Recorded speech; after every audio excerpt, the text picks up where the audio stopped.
السلام عليكم ورحمة الله. أهلا بكم إلى هذه الحلقة من برنامج من الداخل عبر قناة الميادين. معكم زينب الصفار. لعل ألمانيا شهدت في السنوات الأخيرة مثل العديد من الدول الأوروبية الأخرى مشكلتين من أقصى اليمين المتطرف. الأولى تزايد العنف الذي بات ممثلا في الشارع والذي طبع الخطاب المعادي للمهاجرين إلى حد ما في الخطاب السياسي للبلاد، والثانية الصعود السياسي السريع لحزب اليمين المتطرف البديل لألمانيا أو الAfD، وهي ظاهرة المتطرفين ضد الأقليات والمهاجرين. إن الشعبية المتزايدة للAfD الذي ظهر بالفعل في جميع البرلمانات الإقليمية في البلاد هي ما يجعل ألمانيا أكثر عرضة للتهديدات اليمينية المتطرفة في القارة العجوز. مساء 19 من شباط فبراير المنصرم قتل 9 أشخاص بالرصاص في مقهيين منفصلين في مدينة هاناو. بعد تحقيقات أعلنت السلطات الألمانية أنها ستتعامل مع الجريمة أنها هجوم إرهابي يميني متطرف، وكان الهجوم أحدث علامة على الصعود المقلق لأقصى اليمين المتطرف في ألمانيا بحسب المطلعين. إضافة إلى ذلك أظهر رد المؤسسة السياسية الهزيل على عمليات القتل تلك عدم قدرة ألمانيا مرة أخرى على التعامل مع التهديد المتزايد الذي يواجه مواطنيها وسكانها. ما مدى خطورة وعمق مشكلة اليمين المتطرف في ألمانيا اليوم؟ ولماذا تعتبر الشعبية المتزايدة للصعود السياسي لحزب البديل لألمانيا أو الAfD مع تركيزها على اللاجئين مدعاة للقلق؟ للإجابة على هذه التساؤلات وأكثر يطيب لنا أن نستقبل الصحافي الألماني مانويل أوكزنرايتر مدير المركز الألماني للدراسات الأوراسية. Manuel Reiter, German journalist and director of the German Center for Eurasian Studies. Welcome to من الداخل from the inside, Manuel. Hello, thank you for taking me in your show. Pure pleasure to have you, Manuel. Well, after the Hanau attack and tragedy, German Federal President Steinmeier condemned the attack and expressed his deep grief, saying, quote, "The vast majority of people in Germany condemn this act and all forms of racism, hatred, and violence. We will not cease to stand up for peaceful coexistence in our country." How much, Manuel, is peaceful coexistence increasingly fragile and vulnerable in Germany today? Well, first of all, it is by Steinmeier a deeply cynical statement, because if he would seek for peaceful coexistence, he wouldn't just seek for peaceful coexistence inside Germany, but also with other countries, for example, with the Islamic Republic of Iran, with Syria, with Libya, and all these other countries where Germany is engaged and unfortunately on the very wrong side. What happened in Germany itself, the terror act of Hanau is tragical, and Steinmeier is right when he says the vast majority condemns these deeds. I think in any country in the world, the vast majority would condemn such a terrorist act. What he is trying to do is, and that is now going into in the field of political propaganda. He is trying to connect the terrorist act of Hanau with criticism towards the migration policy of Angela Merkel. What he is trying to do is to make anyone who is criticizing the migration policies of Angela Merkel, but also of the European Union, somehow guilty for what happened in Hanau, and that is a no-go.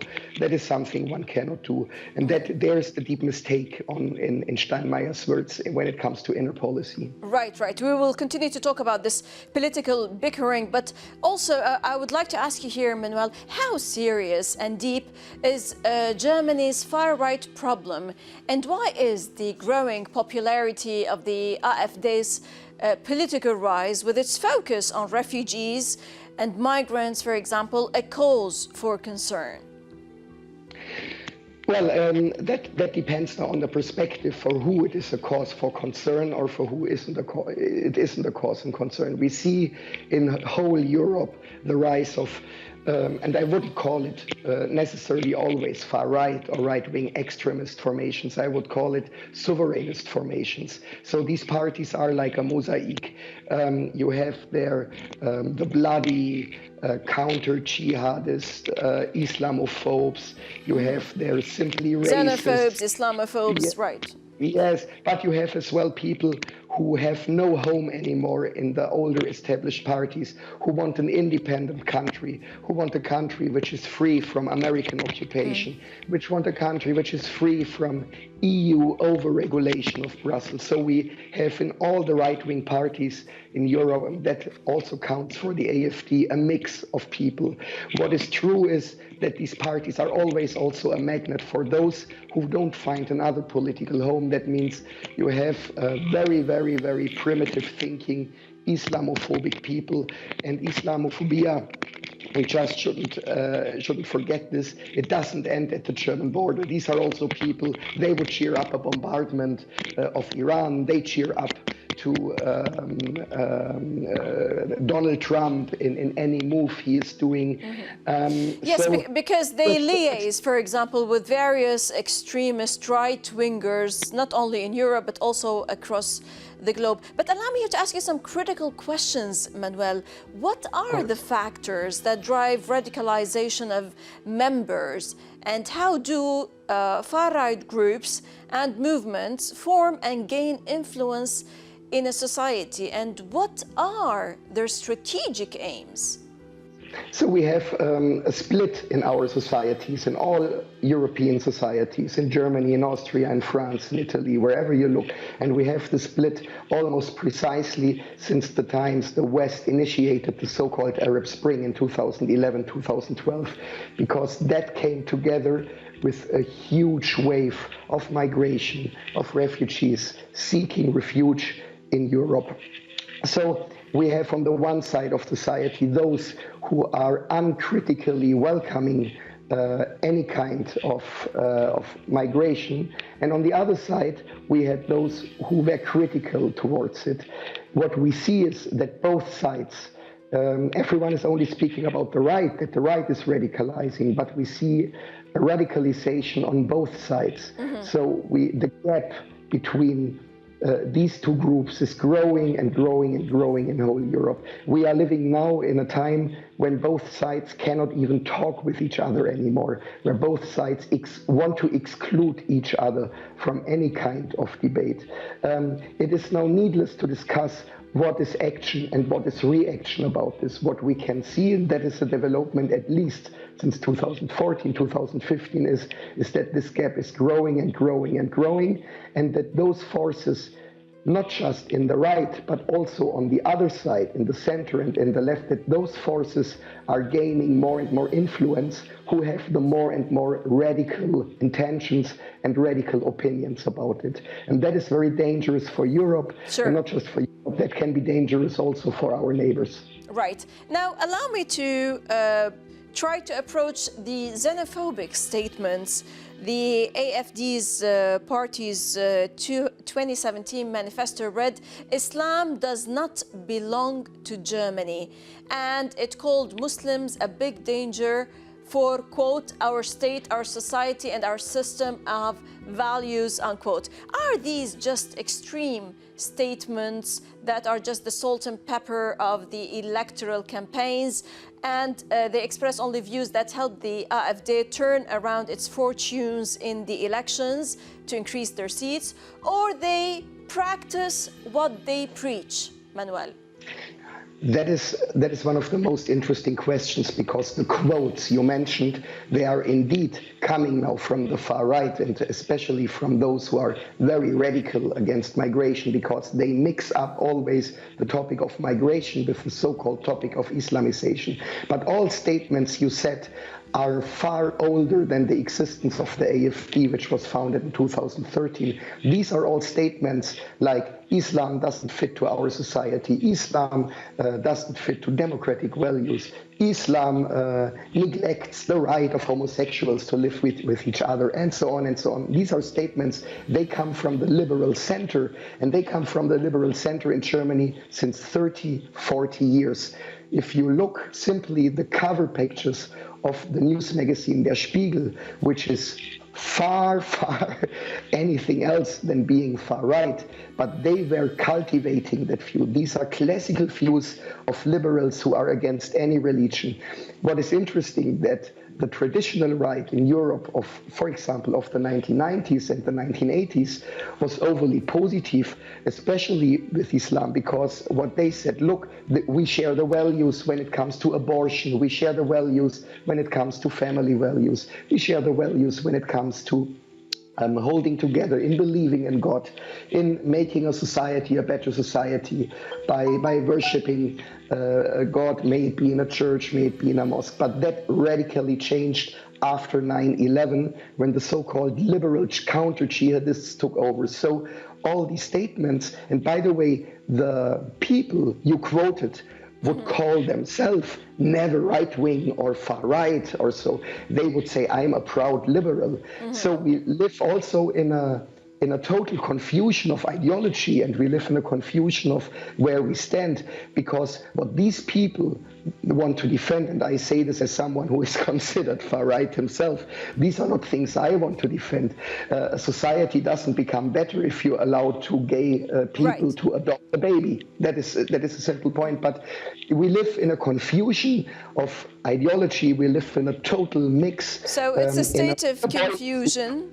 It's a state of confusion, Manuel. Allow us to stop for a short break, and then afterwards we will continue to talk about how do those far-right parties view the EU. But after the break, إذن فاصل قصير ونعود. لا تذهبوا بعيدا.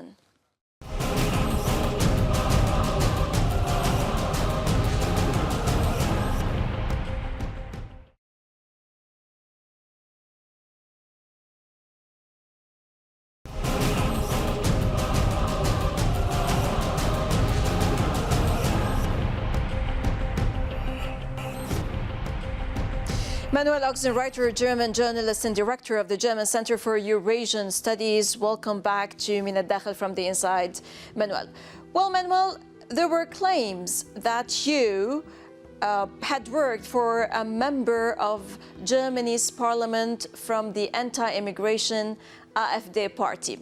These are perhaps just claims, and you are also editor-in-chief of the leading German monthly magazine, news magazine Zuerst, that has a far right-wing political stance, as people tend to describe it. Almost a year ago, you have been accused of ordering a false flag arson attack in an attempt to discredit Ukraine's government. Manuel, you have denied all the accusations. Are you a member of the AfD, and why do you think you were implicated in this particular issue? So, first of all, to make it clear, I was never a member of the party, but of course, as editor-in-chief of Zuerst, which is one of, and I wouldn't call it right-wing, I would call it patriotic and sovereignist media in Germany. Of course, we very intense observe the developments of the AfD and report about it frequently and interview their people. And we interview them also about inconvenient things, like, for example, the topics we are speaking about. The claims that I worked for a parliamentary member of the AfD are true. I was in the experts committee of economic cooperation and development.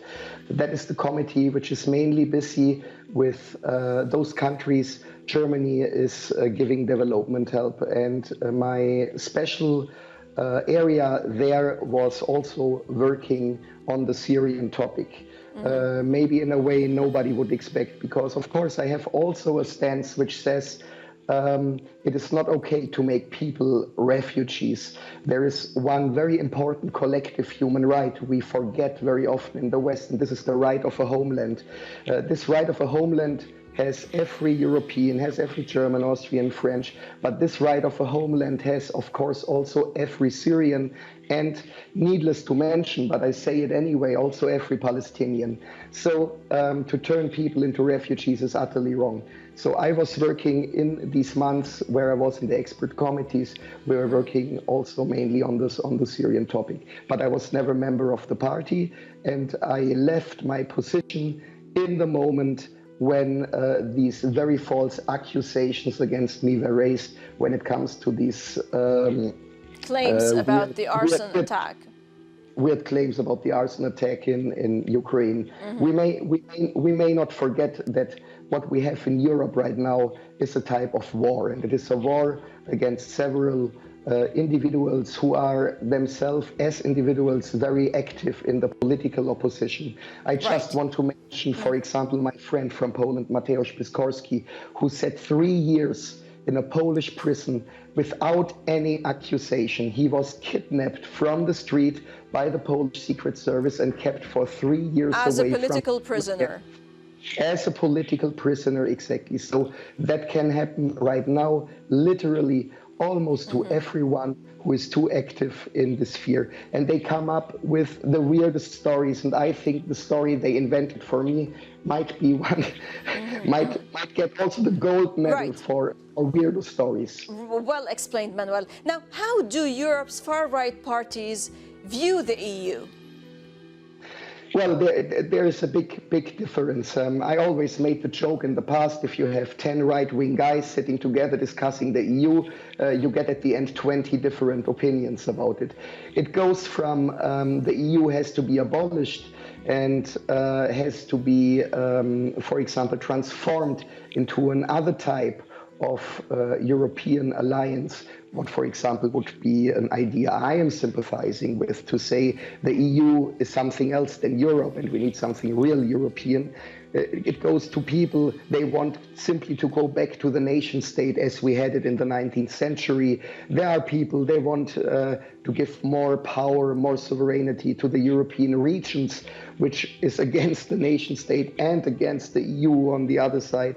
And there are people who say the EU is not so bad, it needs just some reforms. Even when it came to the Brexit, how did European right-wingers see the Brexit? We had two opinions. There was the opinion, well, great, we also want leave the European Union. And others said, well, when the British leave the European Union, Germany has to pay more because UK was one of the netto payers of the Union and not one of the receivers. So as you see, the European right wing in general, and especially the AfD, as one of the youngest formations of the European right-wing parties, is a boiling soup. It's right now a boiling soup out of different opinions, different groups of people, different foreign influences. Don't forget that also Israel is trying very much to influence the European right wing, that the US is trying very much to influence the European right wing. We have claims that Russia is doing this, but it's very normal since the European right was even now in the last years participating in governments like in Austria and Italy, that foreign powers are somehow looking who are these guys who might govern in 10 years and how can we make them to do what we want them to do. I would come to ask you about the Eurasianists and their stance when it comes to the far-right movements, but allow me here to ask you about something very important that we've been going through today. Well, decades of neoliberalism have undermined the public health systems of every European country, and this is exposed now by the outbreak of the coronavirus as systems struggle to respond and cope with it. And there's talk of saving younger patients with older people losing out, and we all know that this is very inhumane. There is also a monstrous attitude, brutality, so to say, among the EU countries themselves, where some countries are turning their backs to others, like what happened, for example, with Italy and East Europe countries. Do you think that post-corona alliances will not be the same as before this health predicament, where there was no solidarity, no symbiosis or synergy? It would be at least one positive effect of this horrible disease, which is now really waving through whole Europe. But you're absolutely right. And I mean, what we are now talking about is really this ultra-liberal system, what we have in Europe. That means you are dismantling all social systems, including your health system, in a way that you look that your hospitals are under ordinary condition always almost 100% full. But that means whenever anything happens, if you have, for example, in a hospital 3 beds for a special intensive care and there are coming 4 corona patients, then you have already to choose who you let in the 3 beds and who you don't let in. And that is exactly the face of liberalism. And that is not the face of Europe, because Europe used to have a very society based on solidarity in the past. These are developments of the last decades, what we can observe. To spare, to do politics of austerity against all social fields. And that is the outcome at the end. And we learn something, and every European can learn and see this, and that might be a positive outcome, that countries who are criticized or which are criticized by our mainstream media and mainstream politics as authoritarian, as dictatorships, as being too draconic, such as the People's Republic of China, but also as Russia, that these are the countries who cope with the crisis and who send even help to Europe. I give you an example. Just yesterday and the day before, the help from Russia came to Italy. Italy is like Germany, an American-occupied country. They have countless American soldiers. The American soldiers and the American allies, the so-called allies, are literally doing nothing to help the Italians, nothing. And these are the Russians now who are doing this. So the outcome will be, or will hopefully be, that we learn 2 things in Europe, that we learn who are our friends, who show solidarity. This is the first thing. The second thing is that we also learn that Brussels is doing literally nothing. Everything what is happening in Europe is now happening on the base of communities and on the base of the nation states. When states help each other, these are bilateral alliances. There is nothing done via Brussels. Maybe the outcome will be that no one will take Brussels any more serious. And that would be at least one positive outcome. So this is the effect of what is before Corona is definitely not like what's after Corona. Allow me to ask you my last question in 30 seconds, please, Manuel. What about the Eurasian stance vis-à-vis the rise of far-right wave across European countries? So the Eurasianist movement is neither far right, nor far left, nor liberal. So they are Eurasianist. That means they have also alliances with far left, with socialist formations. And when it comes to people from the far right, like myself is considered, these are individuals, or these are little groups inside, but the Eurasianist movement itself is not a far-right movement. It includes, let us say, sovereignist points of views from both sides, from the left and from the right. Right. Manuel Reiter, German journalist, director of the German Center for Eurasian Studies. Thank you very much for your thorough insights, Manuel. It was a pleasure. Thank you. والشكر لكم مشاهدينا على طيب المتابعة. للتفاعل أكثر تابعونا على صفحات السوشيال ميديا من كل فريق عمل برنامج من كل الميادين. السلام عليكم ورحمة الله.